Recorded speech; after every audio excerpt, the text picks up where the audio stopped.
जय गुरु जी। गुरु जी महाराज का मुझे हुक्म था कि मुझको अपना सत्संग 1000 बार सुनाना है। 1995 में मुझे हेपेटाइटिस बी हो गया था। बहुत बुरा अटैक था। और उस अटैक में मेरा बिलिरुबिन काउंट एक 22 हो गया था।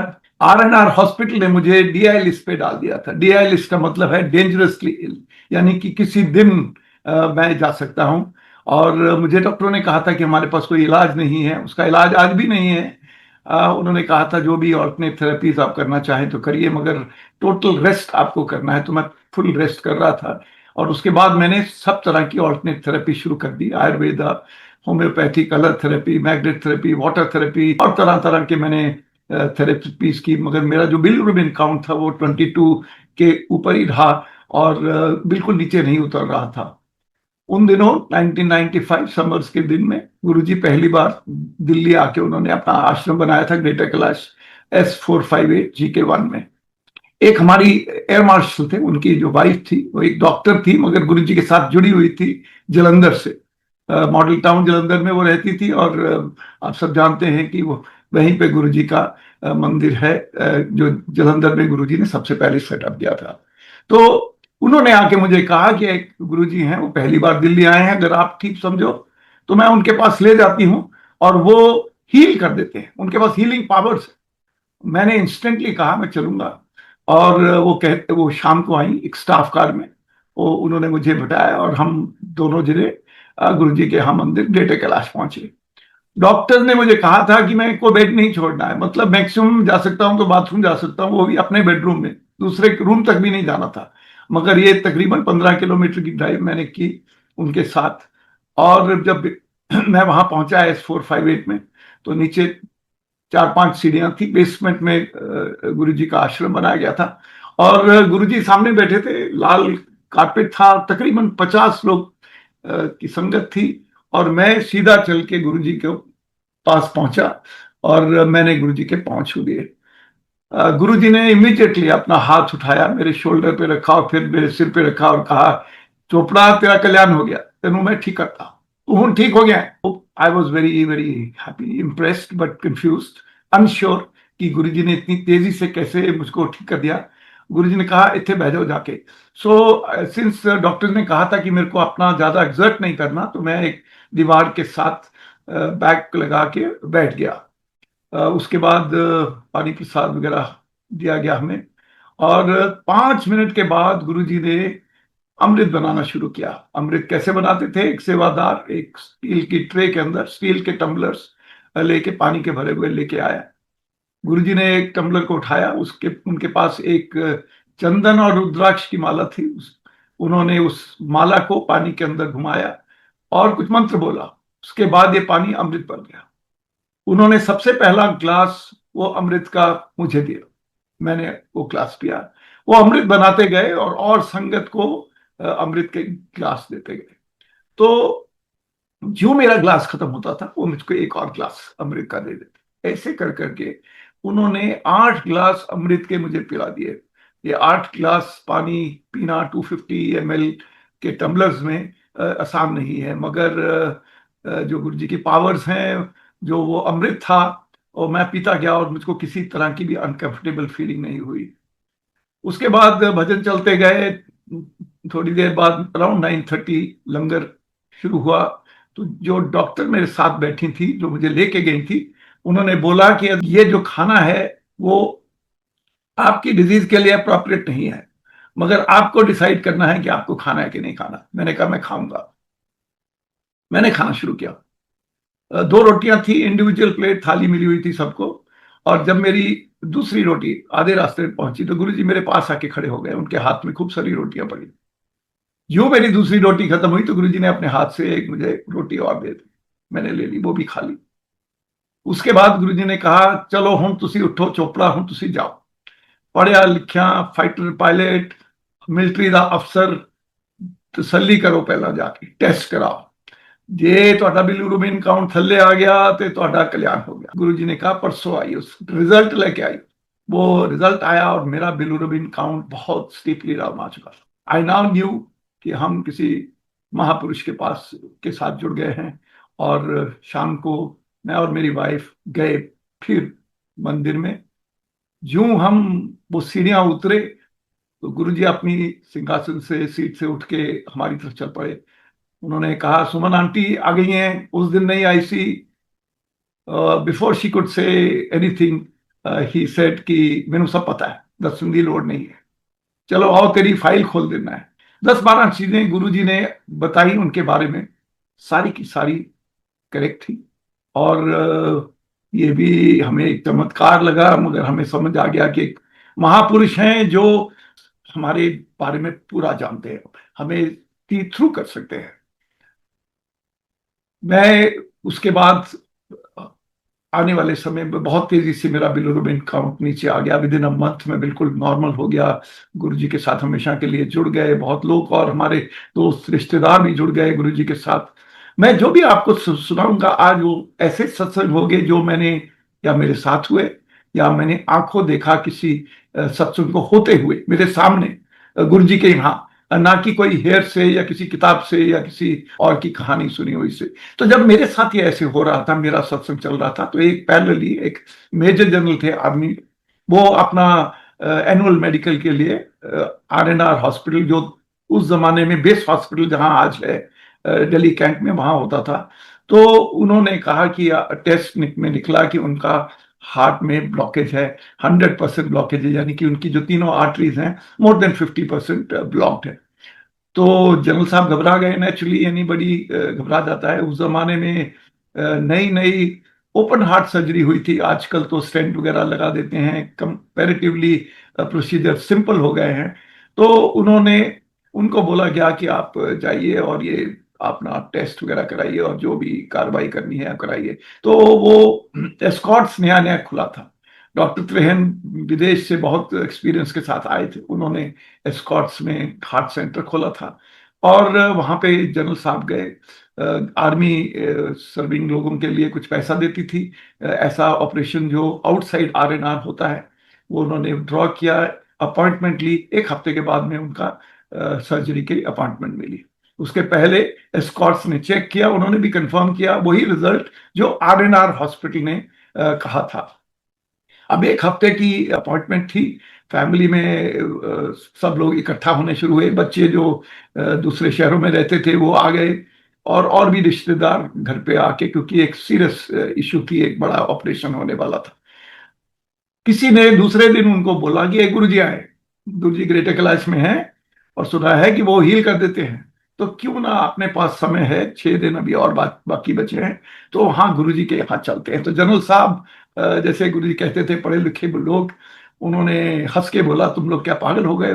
क्या अगर गुरु ही ऐसे सब कुछ ठीक कर देते या मंदिर में जाने से हार्ट ब्लॉकेज क्लियर हो जाता, तो फिर सारी दुनिया डॉक्टरों के पास क्यों जाती? तो उन्होंने इस बात को टाल दिया और हंस के बोले कि don't tell me all this nonsense. तो फिर एक और दिन निकल गया, 5 दिन बच गए अभी। फिर किसी ने बोला आके कि नहीं नहीं नहीं, गुरुजी के पास बहुत पावर्स हैं, सुनने में आ रहा है कि आप चलो उधर। हमारा क्या जाता है, हमने कोई आपका तो ऑपरेशन डेट फिक्स ही है, तो तब तो ऑपरेशन होगा ही होगा। तो फाइनली जनरल साहब मान गए। जब 4 दिन बचे थे तो वो गुरुजी के यहाँ पहुंचे। जिस दिन वो पहुंचे तो मैं भी वहीं था, मेरा भी तीसरा सेशन था गुरुजी के यहाँ। तो गुरुजी के पास जब आए तो गुरुजी को बताया गया कि ये प्रॉब्लम हो गई है। गुरुजी ने इनको अपने चेम्बर में भेजा, पान के पत्ते मंगवाए गए, पान के पत्ते उन्होंने उनकी चेस्ट पे लगाए, गुरुजी ने कुछ मंत्र बोला और उसके बाद 20 मिनट वहां वो चेम्बर में लेटे रहे। उसके बाद उनको बुलाया गया बाहर और गुरुजी ने कहा, जल साहब आपका हार्ट ब्लॉकेज खत्म, आपका हार्ट ब्लॉकेज 0। अब जाइए अपना टेस्ट कराइए, तसल्ली कराइए। अगर आपका ब्लॉकेज खत्म तो आपका कल्याण, अगर ब्लॉकेज है तो आपका अपॉइंटमेंट फिक्स्ड है, आपने पैसे दिए हुए हैं और आपका जो भी मेडिकल कार्रवाई वो होगी। तो जनरल साहब ये सारी बात सुन के और भी कंफ्यूज हो गए, कि उन्होंने समझा कि ये क्या हो रहा है यहाँ पे, कैसे ये पान के पत्ते लगा के कुछ मंत्र बोलने से मेरा हार्ट का ब्लॉकेज जो इतने बड़े बड़े 2 अस्पतालों ने कहा है वो क्लियर हो जाएगा। खैर वो गए, फैमिली में फिर डिस्कशन। वो वापस स्कॉट्स गए, उन्होंने कहा कि हमारा एक बार टेस्ट दोबारा करना है। उन्होंने कहा क्या हुआ है, तो उन्होंने बताया कि ऐसे ऐसे हुआ है। तो स्कॉट्स वाले डॉक्टर भी सब हंसने लगे कि तुम लोग पागल हो गए हो, और 10,000 का बड़ा महंगा टेस्ट है, और इन्होंने कहा फैमिली ने कि नहीं, हम 10,000 देंगे। 1995 में 10,000 स्मॉल अमाउंट नहीं था। इन्होंने दिया पैसा, उन्होंने टेस्ट शुरू किया, उन्होंने देखा ब्लॉकेज 0। तो अब वही डॉक्टर जो हंस रहे थे वो हैरान हो गए कि ये क्या हो गया। वो 10,000 भी उन्होंने नहीं लिए। उसके बाद उन्होंने पैसे भी वापस कर दिए जो एडवांस दिया हुआ था, और जो इन्होंने वापस गवर्नमेंट को कर दिए। वो डॉक्टर सारे गुरुजी को मिलने आए। आप जानते हैं कि डॉक्टर त्रेहन बड़े साल उसके बाद भटक रहे, गुरुजी के अभी भी हैं। तो बहुत से डॉक्टर्स गुरुजी के साथ जुड़ गए। फौजी शुरू से ही गुरुजी के साथ बहुत ज्यादा जुड़े हुए थे। मैंने कुछ साल बाद जब मैं गुरुजी के साथ ज्यादा कन्वर्सेशन कर सकता था, तो मैंने एक दिन गुरुजी से पूछा। मैंने कहा, गुरुजी इतने फौजी और इतने डॉक्टर आपके साथ कैसे जुड़े हैं? तो उन्होंने मुझे बताया कि जो किसी गुरु की ब्लेसिंग्स लेने के लिए एक चीज बहुत जरूरी है कि आदमी कनेक्शन और आदमी का दिल साफ होना, ये दो बहुत जरूरी है। तो कहते जो फौजी होते हैं ना, बड़े यंग 15 साल की उम्र में उनको फौज में ले जाते हैं, उनको ट्रेनिंग व्रेनिंग करते हैं, उनके डंडे से पिटाई होती है, उनको जैसे आयरन को हॉट करके उसको शेप दी जाती है, वैसे फौजियों को शेप दी जाती है। तो उसके दिमाग में एक डिसिप्लिन तरह का इंसान बन जाता है, एक रिलेटिवली क्लियर हार्टेड इंसान बनता है। और गुरुओं के साथ जो जुड़ने के लिए जो डिसिप्लिन चाहिए, जो अनकंडीशनल कनेक्शन चाहिए, वो फौजियों के अंदर बहुत जल्दी आ जाता है। वो किसी जो एम बनाते हैं उस एम का को छोड़ते नहीं है उसके बाद। तो इसलिए गुरुजी के साथ बहुत फौजी जुड़े हुए थे, और गुरुजी ने बहुत फौजियों को हील भी किया। और इसी तरह डॉक्टर जो हैं, गुरुजी कहते थे कि डॉक्टरों को पता है कि हर मेडिसिन में एक लिमिट है। ये नहीं कि एलोपैथी में हर चीज का इलाज है, फिर भी लोग कैंसर से हर साल हजारों लाखों लोग मर रहे हैं और बीमारियों से मर रहे हैं। तो सबको पता है कि एक लिमिट है, और इसलिए बहुत एलोपैथिक डॉक्टर्स भी ऑल्टरनेट थेरेपी करते हैं, होम्योपैथी या आयुर्वेदा भी रिकमेंड भी करते हैं अपने पेशेंट्स को। तो इसलिए बहुत से डॉक्टर गुरुजी के यहाँ जुड़े हुए थे, और डॉक्टरों को भी मालूम था कि गुरुजी के पास बहुत पावर्स हैं जिससे वो हील कर देते हैं। एक बार एक और मेरे दोस्त पायलट थे, वो ये वीआईपी स्क्वाड्रन में सीओ थे, वो ट्रांसपोर्ट एयरक्राफ्ट उड़ाते थे। और वो कहने लगे कि एक मेरी ट्रेनिंग क्रॉस कंट्री आ रही है। तकरीबन 6 महीने पहले हम गुरुजी से जुड़े हुए थे। नवंबर का महीना था। हमने आदमपुर एक एयरफील्ड है जलंधर के पास, तो उन्होंने कहा मैं एक ट्रेनिंग फ्लाइट बनाने की सोच रहा हूँ, उस इलाके में मुझको जाना है। तो मैं उसी फ्लाइट के साथ हम 2 काम कर लेंगे। मैं अपनी ट्रेनिंग फ्लाइट भी कर लूंगा, अगर गुरुजी हुए तो उनके यहाँ दर्शन करके हम उनके ब्लेसिंग्स लेके आ जाएंगे। तो मैंने एक दिन पहले गुरुजी के आश्रम में जलंधर फोन किया, और एक सेवादार ने बताया कि हाँ, गुरुजी कल यहाँ पे होंगे। तो अगले दिन हम सवेरे सवेरे अपनी फ्लाइट प्लान करके पालम एयरपोर्ट पे पहुंच गए। और जब वहां पहुंचे तो सर्दियों के दिन विजिबिलिटी एकदम डाउन हो गई, और इतनी डाउन हो गई कि हमारे को टेक ऑफ करने के लिए, स्टार्टअप करना के लिए परमिशन नहीं मिला। फिर फाइनली जब परमिशन मिला तो 12 बज गए दोपहर के। फिर भी हमने सोच रखा था कि हम जाएंगे, तो इसलिए हम गए। जब टेक ऑफ करके आदमपुर पहुंचे, 1.25 घंटा का फ्लाइट, वहां पे जाके जब तक हम जहाज को स्विच ऑफ करके एक कोई जिप्सी लेके हम पहुंचे जब गुरुजी के आश्रम में, दोपहर के 3 बज गए थे। तो जब हम जा रहे थे, हमको बेस कमांडर ने बता दिया था कि आज की लास्ट टेक ऑफ 6 बजे की है, बिकॉज नाइट फ्लाइंग परमिटेड नहीं है। तो हमको ये था कि हमको 6 बजे तक वापस टेक ऑफ के लिए वापस होना चाहिए। तो जब हम 3 बजे के करीब पहुंचे तो गुरुजी के आश्रम में भजन चल रहे थे जलंधर में। 4-5 संगत बैठी हुई थी, हम भी जाके वहां बैठ गए। तो किसी संगत ने पूछा कि आप लोग पायलट हो? हमने कहा हाँ। कहते आप लोग दिल्ली से आए हो? हाँ। उन्होंने बोला कि गुरुजी तो आपसे कल के बारे में सवेरे के 10:30 बजे से बातें कर रहे हैं, कह रहे हैं आज पायलट आएंगे हमारे 2 वहां से दिल्ली से, और वो तो आपकी वेट कर करके अब वो रेस्ट कर रहे हैं अपने चेम्बर में। हम बैठे रहे। तकरीबन 4 बजे, 4 सवा 4 की गुरुजी अपने चेम्बर से बाहर निकले। हमने उठ के उनके पाँव छुए, और गुरुजी कहने लगे सवेरे सवेरे आना सीगा, ये कोई टाइम है? इन्नी लेट कितना कर दिता? So before we could say anything Guruji ने कहा नहीं, मैनू दसन दी लोड़ नहीं है, मैनू पता है क्यों तुसी लेट हो गए। तो हम 6-7 ही लोग संगत थे। आहिस्ता आहिस्ता संगत बढ़ने लगी। तो गुरुजी के साथ कुछ बातें बुतें भी होती रही। फिर गुरुजी ने 5 बजे के करीब, मेरे को था कि अगर हमको वापस 6 बजे टेक ऑफ करनी है तो 5 बजे हमको निकलना चाहिए। तो 4:45 मैंने ऐसे घड़ी की तरफ देखा, क्योंकि मैं गुरुजी के बिल्कुल पास बैठा होता। गुरुजी ने मुझे घड़ी देखते हुए देख लिया। तो गुरुजी ने कहा पहला लेट आंदे हो, हुण घड़ियां देखते हो, he told me like this, नहीं ऐसे गुरुजी ने नहीं, कोई ऐसी बात नहीं है, नहीं नहीं मैं सब समझता है, गुरुजी से। उसके बाद टाइम निकल गया, शाम हो गई, रात होने का टाइम हो गया।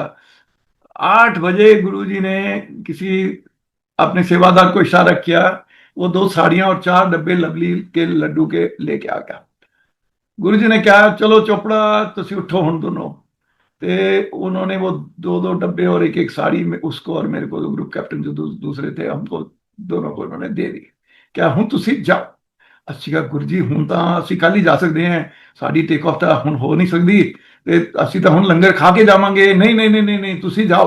नाउ व्हेन गुरु जी से दैट्स एन ऑर्डर, तो हमने फिर अपने निकले वहां से मंदिर से, और जाके हम 9 बजे के करीब आदमपुर एयरबेस पे पहुंच रहे हैं। जब हम बेस में एंटर करते हैं तो हमारे लिए एक मैसेज दिया हुआ है गार्ड रूम में कि नाइट फ्लाइंग को स्पेशल क्लियरेंस आ गई है दिल्ली से, नाइट फ्लाइंग क्लियर हो गई है, आपका जहाज तैयार पड़ा है, अगर आप जाना चाहो तो अभी जाके टेक ऑफ कर सकते हो। फाइनली हम अराउंड 10 o'clock हमने टेक ऑफ किया, और 11 सवा 11 बजे हम दिल्ली पहुंचे अपने अपने घरों में। कैसे गुरु जी ने ये सारा कुछ कोऑर्डिनेट हुआ, लोग कहते हैं ये तो बाई चांस भी हो सकता है, मगर गुरुजी ने आज तक हमको कभी लंगर से पहले भेजा ही नहीं। उस दिन लंगर से पहले भेज दिया, वो भी हुक्म किया कि नहीं नहीं जाना ही जाना है। मतलब हमारी भी नहीं सुनी उन्होंने लंगर के बारे में। तो ये सारा कैसे हुआ, you can call it a miracle, but you can also say कि ये गुरु जी की जो पावर्स हैं वो, देखिए हम सब पढ़े लिखे लोग हैं, गुरु जी की मोस्टली संगत बहुत पढ़ी लिखी है, और अच्छे अच्छे काम कर रहे हैं लोग। तो इसलिए जो भी गुरु जी के साथ जुड़ा है वो बड़ी लॉजिक और सोच समझ के जुड़ा है, और उसको कन्विंस है कि गुरु जी की पावर्स वाकई ही गुरु जी की पावर्स थी। गुरु जी के पास बहुत वीवीआईपी, सो कॉल्ड वीवीआईपी, जो हम लोग तो नहीं बिलीव करते इस दुनिया में कोई वीवीआईपी है। सर्टनली किसी गुरु और मंदिर के अंदर तो कोई भी वीआईपी नहीं है, मगर वीपी सिंह, मनमोहन सिंह, 2 3 प्रेसिडेंट्स, मायावती, अपना भजनलाल, बहुत बहुत लोग, बड़े इंडस्ट्रियलिस्ट, वो सब आते थे। तो एटलीस्ट 3 4 लोगों के साथ गुरुजी ने मुझे, जब मैं था, क्योंकि मैं ज्यादा बार नहीं गुरुजी के यहाँ गया, क्योंकि मेरी पोस्टिंग बहुत दूर दूर रही, फॉरेन कंट्री में पोस्टिंग रही, असम में रही, साउथ इंडिया में रही। तो तकरीबन मैं 70 80 बार ही टोटल गुरुजी के यहाँ गया हूँ अपने जीवन में उनके होते हुए, which was also not bad. 70 80 बार बहुत है, लोग तो हजारों बार गए जो बिल्कुल दिल्ली में जुड़े हुए थे उनके साथ पूरी तरह से। तो हर जो वीआईपी या बड़ा आदमी आता था, उसके दिमाग में एक तरह तरह की कश्मकश या उनके व्यूज होते थे। क्योंकि मुझको चांस मिला या मायावती भजनलाल के साथ, क्योंकि जब गुरुजी ने कहा कि इन्होंने मेरे चेंबर चले जाओ, उत्थे जाके इन्होंने गल्ला करो, तो वो काफी डाउट में थे। कई लोग तो दोबारा आए नहीं गुरु जी के यहाँ पे, क्योंकि कई लोग तो टेस्ट करने आते हैं, ये देखने आते हैं कि हो क्या रहा है। और कई लोग चाहते हैं कि ये चोपड़ा वगैरह दे वर नॉट हैप्पी कि मेरे को बोला जा रहा है उनसे बात किया जाए, क्योंकि वो अपने आप को इतना बड़ा समझते थे कि गुरु जी के अलावा हम किसी से बात नहीं करेंगे। मेरे को याद है कि एक बार टीएन सेशन आए थे। TN session chief election commissioner थे, बहुत फेमस थे, बहुत अच्छे ब्यूरोक्रेट गिने जाते थे, बिल्कुल इनकरप्टेबल ब्यूरोक्रेट थे। एक कोने में खड़े थे, उनके हाथ में लोटा था। गुरुजी ने मेरे को बुलाया, कहते थे वो सामने सेशन खड़ा है, उन्होंने जाओ उन्होंने गल्ला सुनाओ। मैंने टीएन सेशन को बुलाया कि गुरुजी ने मुझे बोला कि आपको मैं सत्संग सुनाऊं। तो क्यों बोला है तुमको, उन्होंने बोला। मैंने कहा ये मुझसे नहीं मालूम, उन्होंने मुझे हुक्म दिया है, मैं सत्संग सुनाऊंगा, आपको सुनना है तो आप सुनिए। तो मैंने सत्संग सुनाया, उन्होंने चुप करके सुना, और उन्होंने 1 2 सवाल भी मुझसे पूछे, और मैंने उसका जवाब भी दिया, trying to make him understand कि कैसे जो गुरु हैं वो उनमें कैसी पावर्स हैं, वो कैसे हील करते हैं उस पावर की। तो TN session was quite sort of convinced, और वो गुरु जी के साथ उसके बाद जुड़े रहे टीएन सेशन। तो एक मैं बताना चाहता हूँ कि गुरु जी बहुत कंसिडरेट थे। देखो मैं जब भी बाहर से आता था, जब मैं डिफरेंट जगह से पोस्टिंग में आता था, तो गुरु जी पहले दिन ही पूछ लेते कितने दिन ले आया। मैं क्या गुरु जी 1 हफ्ते लिए, ठीक है 2 दिन इतने आना है, 5 दिन अपने दोस्ताना विस्की पीनी है। He knew that a military officer who has come to Delhi from his place, कहीं दूर पोस्टिंग से असम से आया है, उसको 10 काम करने हैं। उसने अपने बच्चों की एडमिशन देखनी है, उसने अपने दोस्तों से मिलना है, उसने अपने सीनियर से मिलना है, उसने जाके हेडक्वार्टर को विजिट करना है। तो गुरुजी वॉज कॉन्शियस ऑफ दिस। वो कह रहे थे कि सिर्फ 2 शामी इतने आना है, बाकी 5 दिन अपने दोस्तों नाल अपने लोगों में मिलो, जो जो अपने काम करने वो करो। खास करके जो लेट नाइट में जो विमेन चली जाती थी अपने गुरुजी के यहाँ से जब उन्होंने अपने घर जाना होता था, तो Guruji used to make sure that that lady is well escorted, specially जब वो एम्पायर स्टेट में जब आश्रम शिफ्ट हो गया था। And Guruji was very conscious कि जो एमजी रोड है उस जमाने में, उसमें कोई अब तो डबल लेन हो गई, लाइटिंग आ गई, दुकानें आ गई, बहुत कुछ हो गया, मेट्रो चल पड़ा। उस जमाने में कुछ नहीं था, एक सिंगल रोड थी, अंधेरा था। लेडीज तो क्या, आदमी लोग भी डरते थे जब वो उस तरफ उनको जाना होता था। तो इसलिए गुरुजी वाज वेरी कंसिडरेट। तो एक दिन एक लेडी थी, वो यहाँ पे गुड़गांव के रहने वाली थी, और वो लाइन में 10:30 बजे लंगर के बाद वो गुरुजी के यहाँ उनकी परमिशन लेने के लिए आए। ज्यों उन्होंने गुरुजी का पहुंच हुआ, तो गुरुजी ने कहा कितने चलनी है। और वो कहते गुरुजी ना ना हजे नहीं जाना, बैठ जाओ थे। उनके पीछे मैं था, before I could even bend down to touch the feet, Guruji ने कहा चोपड़ा तुसी बैठो, इन्हां नाल गल्लां करो। So that lady sat down, I sat next to her. मैं थोड़ा शर्मीला सा था, मैं तो लेडीज के साथ बड़ा सोच के बात करता था। वो लेडी ने इनिशिएटिव लिया, उन्होंने कहा कि आप बताइए आप कौन है। मैंने नाम बताया, कहाँ के रहने वाले हो, मैंने कहा बताया मैं कपूरथला का रहने वाला हूँ, पंजाब का। तो उन्होंने कहा अच्छा, तो कपूरथला में तो मेरी एक बहन भी रहती है। तो मैंने कहा अच्छा, छोटा सा शहर है, अगर आपकी बहन कपूरथला में रहती है तो मैं जरूर शायद जानता हूँ अगर नाम बताएंगे। तो उन्होंने जो नाम लिया वो मेरी मदर का नाम था, यानी कि वो मेरी मदर की एक फर्स्ट कजन थी। मैं कभी उनको मिला नहीं था। तो कैसे गुरुजी ने एक दो लोग जो बहुत क्लोज के रिश्तेदार हैं और कभी मिले नहीं हैं, उनको इकट्ठा कर दिया एक दिन। और उसके बाद मुझको याद आया कि जब मैं बहुत छोटा था, वो उनका नाम मैंने कभी सुना था अपनी मदर के जब वो अपने रिलेटिव्स के साथ कहीं थी। तो इस नाम के बारे में बड़ी अच्छी अच्छी बातें मैंने सुनी थी, और वो 30-35 साल पुरानी बात थी। और वो 35 साल के बाद जिस नाम को मैंने सुना था एक बचपन में, और एक अच्छा इंसान का नाम सुना था, वो अच्छा इंसान मेरे साथ बैठा हुआ था, वो लेडी, उनका नाम था दीपिका, गोगो बोलते थे उसको सारे जने। तो कैसे गुरुजी ने उनको मुझे कनेक्ट कर दिया, और वो लाइफ लॉन्ग कनेक्शन है। अभी हम वी आर लाइक एब्सोल्युटली एक फैमिली जैसे होती है, हम वैसे हैं। तो गुरुजी के बहुत ही तरीके थे, अपने तरीके थे, जैसे वो इवेंट्स को या लोगों को कनेक्ट करते थे। एक दिन दोपहर का टाइम था, मेरी वाइफ को सपना आया, अराउंड 3 o'clock, दोपहर को सो रहे थे, गर्मियों के दिन थे। उन्होंने कहा, एकदम चौंक के उठी, उन्होंने बोला गुरुजी ना मेरे को सपने में आए। और गुरुजी ने हाफ शर्ट पहन रखी थी, उन्होंने ट्राउजर पहन रखे थे, उन्होंने कैड्स यानी कि फ्लीट्स टाइप्स ऑफ शूज पहन रखे थे। तो मैंने कहा भाई मैं तो इतनी देर से गुरुजी के साथ जुड़ा हूँ, मगर मैंने तो गुरुजी को कभी ऐसे देखा नहीं है। तो वो बोली कि मैंने भी कभी नहीं देखा। तो मैंने कहा चलो आज ना चलते हैं ये एवलॉन रिसोर्ट्स एम्पायर स्टेट मंदिर में गुरुजी के यहाँ। तो हम जल्दी निकल गए, हम घर से 4 बजे निकले, 4:45 बजे के करीब हम गुरुजी के यहाँ। वहां पे एक एल्डरली लेडी बाहर पहले ही वेट कर रही थी सीढ़ियों में, और हम भी जाके सीढ़ियों में बैठ गए, हम 3 जने। 10 मिनट के बाद दरवाजा खुलता है, और दरवाजे में खड़े हैं गुरुजी। और गुरुजी ने हाफ शर्ट पहनी हुई है, पैंट पहनी हुई है, और फ्लीट्स पहनी हुई। मैंने पहली बार गुरुजी को वैसे देखा। तो जब गुरुजी को बताया तो गुरुजी ने कहा चलो अंदर आ जाओ। तो अंदर गए, गुरुजी ने छलांग मार के, वो एक साइड बोर्ड था बड़ा सा, उसके ऊपर जाके चौकड़ी मार के बैठ गए। उन्होंने मुझे और मेरी वाइफ को दोनों अपनी एक एक बाजू में ले लिया, और बातें करने लगे। और जब हमने ये सपने की बात बताई तो गुरुजी ने बताया कि कहते मैं तो हर रोज पहनता हूँ, मैं तो सवेरे सवेरे वॉक करने जाता हूँ, तो उसमें तो टी शर्ट और ट्राउजर और फ्लीट्स के अंदर ही जाता हूँ वॉक करने के लिए। तो कैसे गुरुजी के कई कई रूप हमको देखने को मिले। बहुत लोग मुझसे बातें करते थे, आज भी बातें करते हैं समझने के लिए। आज तो इसलिए बातें करते हैं कि लोग जानना चाहते हैं कि गुरुजी के साथ कनेक्ट कैसे करूं। तो उस जमाने में भी लोग बड़े डाउट इफ एंड बट्स बहुत लोगों के दिमाग में होता था। तो मेरे को किसी ने बोला, किसी ने नहीं, कईयों ने बोला कि ये देखो गुरुजी ने आपको 45 सेकेंड्स ऑफ योर प्रेजेंस में एकदम ब्लेसिंग कर दिया, आप ठीक हो गए, आपका कल्याण कर दिया उन्होंने। और हमारे साथ तो उन्होंने आज तक बात नहीं की, आंख से आंख नहीं मिलाई। हमको तो कुछ फीलिंग ही नहीं आती है कि गुरुजी हमारे लिए कुछ कर भी रहे हैं, नहीं कर रहे हैं। तो मैंने कहा गुरुजी ऐसे लोग बातें करते हैं। तो जो गुरुजी ने बताया, I thought this is very important. जैसे मैंने शुरू में बताया कि गुरुओं के पास दो पावर्स होती है। एक तो उनके पास पावर है कि एनर्जी, वो रेडिएट कर रहे हैं एनर्जी सारी डायरेक्शन में। ओमनी ओमनी डायरेक्शन, हर डायरेक्शन में उनकी एनर्जी जा रही है और बड़ी पावरफुल एनर्जी है। हम सब थोड़ा थोड़ा एनर्जी ट्रांसमिट करते हैं, पर जो गुरु होते हैं जिनके पास स्पेशल पावर्स होती हैं, वो सुपर पावर्स होते हैं, वो बहुत सी एनर्जी ट्रांसमिट कर रहे हैं। और दूसरी पावर होती है गुरु के पास, वो सी थ्रू कर सकते हैं आपको, जैसे हम एक एक्सरे विजन जिसको कहा जा सकता है, ये गुरु जी बताने लगे।